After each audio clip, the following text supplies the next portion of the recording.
The 1990 block crush is a great drill for developing active external rotation. We're going to be working from the 1990 position, hence the name, meaning that I want about 9 degrees in both of my knees. So my shin on the back leg is parallel with my thigh on the front leg, and shin and thigh on the other leg are parallel as well. The most important aspect though is that we want the front knee to be at least 90 degrees.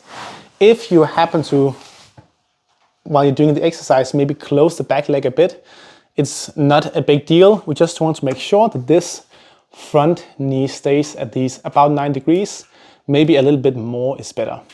Yeah, and the reason for that is if we reduce the angle of the knee too much, the femur can actually internally rotate from this position, and with the more open knee position, it's more locked in place. Now from this position, I'm gonna place my one block on my thigh. The closer to my body the block is, the easier the exercise is gonna be in the beginning. What I'm gonna do now is I'm gonna try to bring my torso down towards the block, and then I'm gonna try to squeeze the block as hard as possible. I'm thinking about both trying to pull my torso down towards the block, but I'm also trying to think about lifting my thigh up towards the block. So squeezing it from both sides, and doing that as hard as possible. And we can work for either just one long squeeze, or we could work for multiple reps. I often prescribe 3 reps of 10 seconds with about 5-second pause in between. So I'll be squeezing, 5-second pause, then another 10 seconds here. Ideally, you want to be working without any hand position, but if you have a hard time not falling to the outside, it can be fine to just have fingers light, but as light as possible.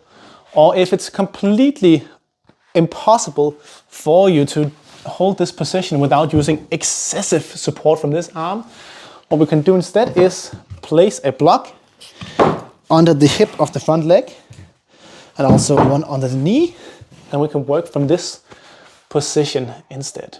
Ideally, we want to be squeezing a block that has just a little bit of give, so you can actually squish it a bit together. Once you manage to make consistent, strong contact, you can progress to push the block a bit further out towards the knee. Being able to make strong contact with the block on the knee is a great milestone to reach.